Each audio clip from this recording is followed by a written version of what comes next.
Hello viewers, আজকে একটা সহজ কিন্তু কিছুটা নতুন একটা রেসিপি নিয়ে চলে এলাম। লাউ শাক আমরা সবাই খাই, বাট চাল কুমড়ো শাকের রেসিপির কথা অনেকেই আমরা জানি না।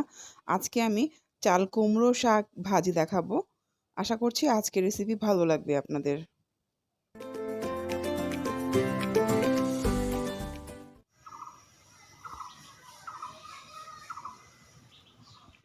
এই রেসিপিটাও সিরাজগঞ্জে বসে করা হচ্ছে। নানুর চাল কুমড়ো গাছ থেকে চাল কুমড়ো পাতা সংগ্রহ করা হচ্ছে।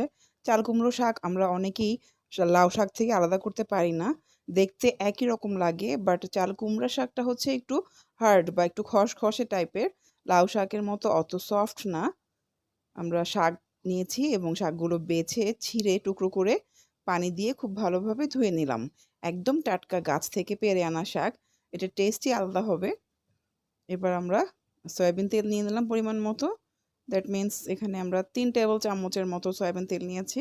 তারপর 2টি পেঁয়াজ এবং 1টি রসুন কুচি দিয়েছি, 2টি শুকনো মরিচ আর 7-8টি কাঁচা মরিচ চিড়ে দিয়েছি।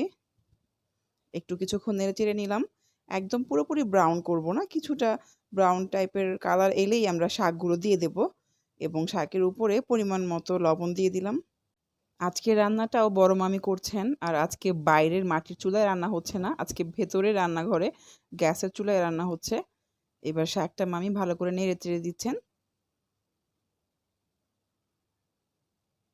তারপর এটা কিছুক্ষণের জন্য ঢেকে রাখা হবে। এখানে কিন্তু কোনো এক্সট্রা পানি দেওয়া হয়নি।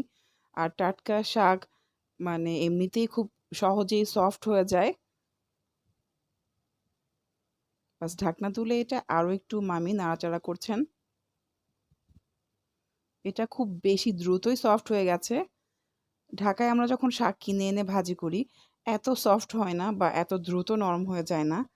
কিছুটা পানি দেয়া লাগে, বাট আজকের শাকে কোনো পানিও দেয়া লাগেনি। আর এই চাল কুমড়ো শাকটা কিন্তু লাউ শাকের চেয়েও অনেক বেশি টেস্টি।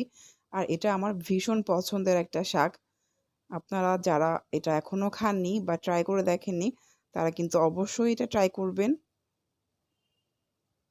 এভাবে নেড়ে চেড়ে দেওয়া হচ্ছে শাকগুলো।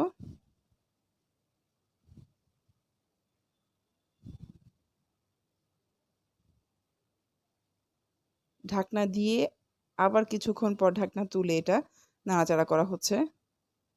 এই পর্যায়ে আপনারা একটু শাক খেয়ে দেখতে পারেন লবণের পরিমাণটা ঠিক আছে কিনা। ব্যাস, যখন শাকটা সফট হয়ে যাবে আমরা বুঝে যাব যে আমাদের শাক ভাজি হয়ে গেছে। আমি আশা করছি আমার আজকের এই ভীষণ সহজ কিন্তু সুস্বাদু আর উপকারী রেসিপি আপনাদের ভালো লেগেছে। সবাই ভালো থাকবেন, সুস্থ থাকবেন আর আমাদের জন্য বেশি বেশি দোয়া করবেন। আল্লাহ হাফেজ।